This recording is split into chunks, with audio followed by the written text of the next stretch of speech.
पूरा घर रमा देवी को अस्त व्यस्त महसूस हो रहा है। सोफे के कुशन बिखरे हुए, दीवान की चादर एक कोने से काफी नीचे खिंची हुई, तुरी मुरी और फर्श पर खुशबू व पिंकू के खिलौने बिखरे हुए थे। काम वाली महरी नहीं आई, इसलिए घर की ऐसी हालत बनी हुई थी। वैसे उनका दिल तो चाह रहा था कि उठकर सब कुछ व्यवस्थित कर दें, लेकिन यह घुटने का दर्द, उफ, किसी दुश्मन को भी यह बीमारी ना लगे। हड़बड़ाती सी सुल्फा ऑफिस जाने के लिए तैयार होकर आई।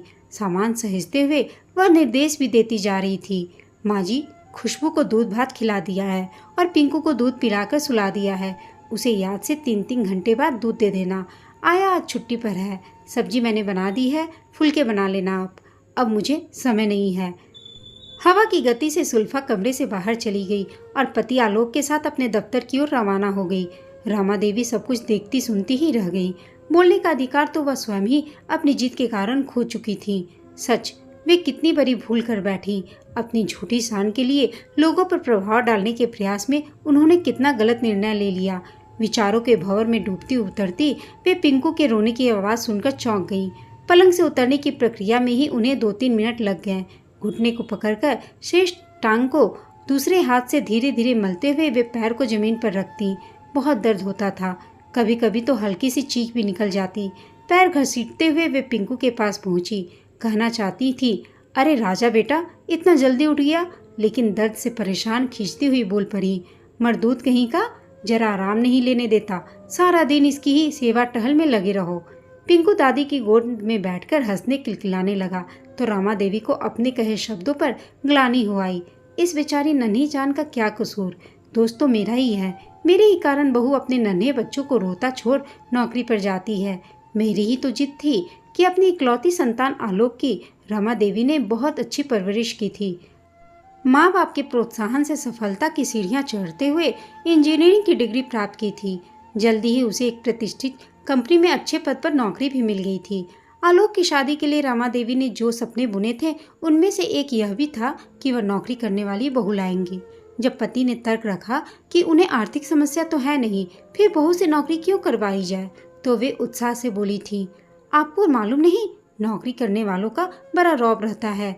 अपने मोहल्ले की सुमित्रा की बहू नौकरी करती है। सभी उसे तथा उसकी सास को इतना सम्मान देते हैं मानो उनकी बराबरी का हमारे मोहल्ले में तो कोई है ही नहीं।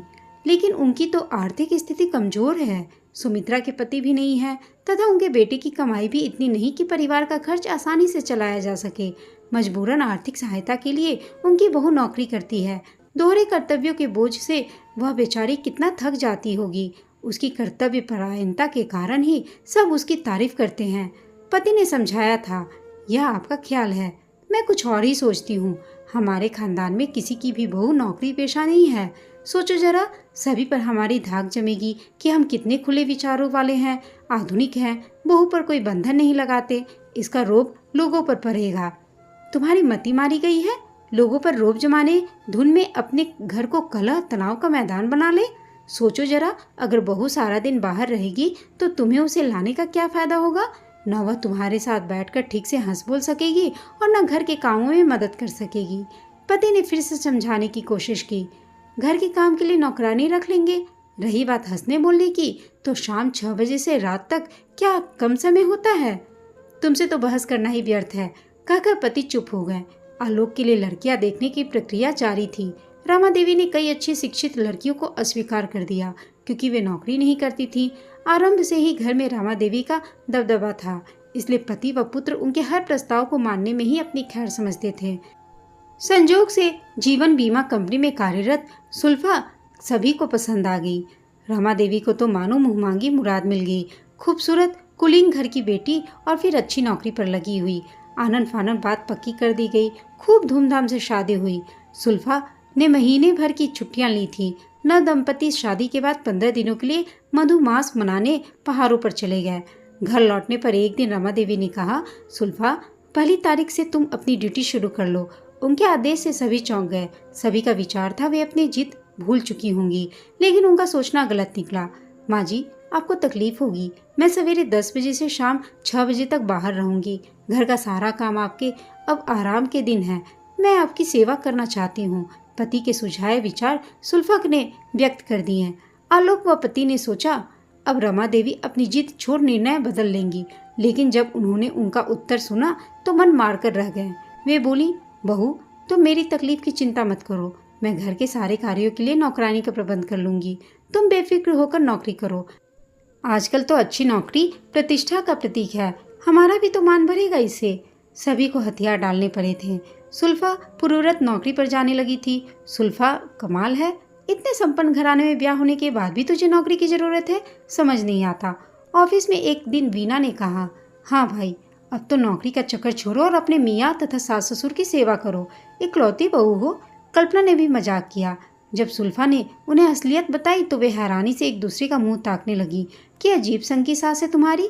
लेकिन प्रत्यक्ष में वीना बोली, हाय सुल्फा, तेरी सास तो बड़ी दिलेर है, जो सारी जिम्मेदारियां स्वयं उठाकर तुझे 8 घंटे के लिए आज़ाद कर देती है। हाँ, इसके तो मज़े हैं, ना खाना बनाना, ना घर के कामों की चकचक। शाम से ऑफिस आओ और घर वालों पर रोब जमाओ। लेकिन सुल्फा को उनकी बातों से कोई प्रसन्नता नहीं हुई। न चाहते हुए भी उसे मजबूरी में यह नौकरी करनी पड़ रही थी। शाम को थक हार कर जब वह लौटती तो दिल करता कि कुछ देर पलंग पर लेटकर आराम करे, लेकिन संकोच के मारे ऐसा न कर पाती कि सास पति क्या सोचेंगे। शादी से पहले वक्त काटने के लिए वह नौकरी करती थी। घर लौटते ही माँ चाय की प्याली व कुछ नाश्ते से उसके दिन भर की थकान दूर कर देती थी। कुछ देर आराम करने के पश्चात वह किसी भी सहेली के घर गपशप के लिए चली जाती थी। माँ ही सारी रसोई संभालती थी, लेकिन मायके तथा ससुराल के रीति रिवाजों, कार्य प्रणाली वगैरह में काफ़ी फर्क होता है। यहाँ तो 8 बजे ही रात का खाना भी खा लिया जाता था, सो रसोई में मदद करना जरूरी था। शादी से पहले सुल्फा का विचार था कि संपन्न घराने में तो उससे नौकरी करवाने का प्रश्न ही नहीं उठेगा। फिर वह अपने सारे शौक पूरे करेगी, घर को अपना पसंद के अनुसार सजाएगी, बगीचे को संवारेगी, अपनी चित्रकारी के शौक को उभारेगी, पति व सास ससुर की सेवा करेगी, एक आदर्श पत्नी और बहू बनकर रहेगी। लेकिन यहाँ तो उसे किसी भी शौक को पूरा करने का समय ही नहीं मिलता था। फिर धीरे धीरे नौकरी की मजबूरी एक आदत सी बनती चली गई। खुशबू के जन्म के समय कंपनी की ओर से सुल्फा 3 महीने की छुट्टियां ली थी। सुल्फा का जी चाहता रहा कि माँ जी कहें, बहू अब नौकरी को छोड़ो और अपनी गृहस्थी संभालो, लेकिन उसकी आस दिल में ही रह गई। जब रमा देवी ने घोषणा की कि खुशबू के लिए आया का प्रबंध कर दिया गया है, वैसे भी मैं सारा दिन उसके पास ही रहूंगी। दिन सरकते गए। बेशक खुशबू के लिए आया रखी गई थी, लेकिन उसे संभालती तो रमा देवी स्वयं ही थी। आया तो उसे नहला धुलाकर दूध पिलाकर घर का ऊपरी काम कर देती थी। पोती को हर समय उठाए रमा देवी इधर उधर डोलती रहती। मोहल्ले में घूम घूम कर सब पर रोब डालती। मेरी बहू तो हर पहली को 2000 रुपये मेरे हाथ में सौंप देती है और इसके अलावा भी और भी पैसे देते रहती है। हमने तो उसे बेटी की तरह पूरी सुख सुविधाएं और आज़ादी दे रखी हैं। आखिर बहू भी किसी की बेटी होती है, हम भी उसे क्यों न बेटी माने। खुशबू के नामकरण के अवसर पर एक बड़ी पार्टी का आयोजन किया गया था, जिसमें शहर के प्रतिष्ठित लोगों के साथ समाज, बिरादरी, मोहल्ले के तथा सुल्फा के सहकर्मियों को भी आमंत्रित किया गया था। रमा देवी समारोह में पूरी तरह से इस प्रयास में लगी रही कि उनकी बहू की अच्छी नौकरी से अधिकाधिक लोग प्रभावित हो और उनका रोब बढ़े। सुल्फा अब नौकरी पेशा जीवन की भी अभ्यस्त हो गई थी, बल्कि अब उसे नौकरी करना अच्छा लगने लगा था, क्योंकि सुबह शाम खाने का पूरा काम माँ व आया मिलकर कर लेती थी। घर लौटने पर चाय पीकर वह खुशबू के साथ मन बहलाव करती, उसे दुलारती, तोतली भाषा में उससे बतियाती, अपनी ममता उस पर लुटाती। घर में खुशबू एक खिलौना थी जिससे सारे सदस्य अपना मन बहलाते। 2 वर्ष पश्चात पिंकू का जन्म हुआ तो जैसे घर में दुगनी खुशियों से आलंकित हो उठा। रमा देवी तो जैसे निहाल उठी, पहले पोती और अब पोता। उनकी मनोकामनाएं पूर्ण हो गई थी, जैसे संसार भर की खुशियां सिमटकर उनके दामन में आ गई हों। सुल्फा के ऑफिस जाने पर अब वे पोते को गोद में लेकर खुशबू की उंगली पकड़ घुमाती, उन्हें खिलाती पिलाती बतियाती। कुछ उम्र का तगाजा और कुछ शारीरिक थकान।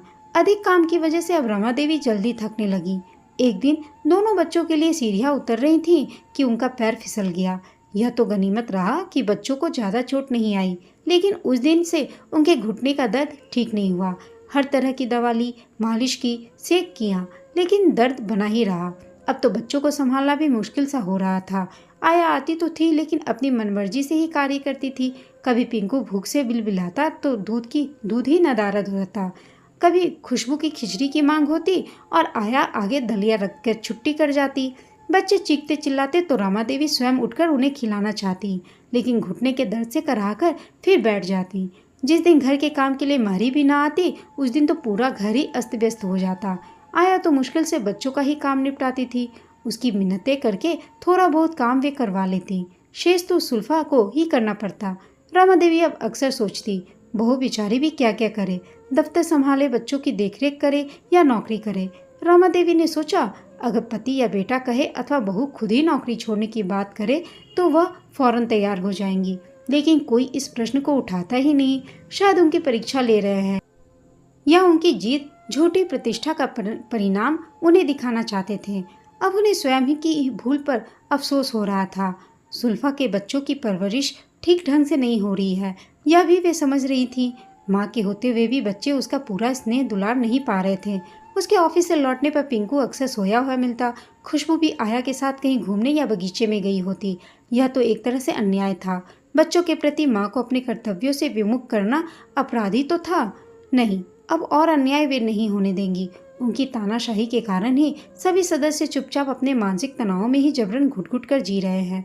उनके सामने कोई कुछ नहीं प्रकट करता, लेकिन वे इतने समय तक कैसे नहीं समझ पाई। अचानक ऑफिस से लौटती सुल्फा का कुम्हलाया चेहरा आंखों के सामने घूम गया। बेचारी को व्यर्थी नौकरी के जंजाल में फंसा दिया मैंने। यही तो उसके हंसने खेलने के दिन हैं, लेकिन उन्होंने उसे बेकार के मानसिक तनाव में उलझा दिया कि घर में और ज़्यादा पैसे आएंगे और मोहल्ले में उनकी धाक जमेगी।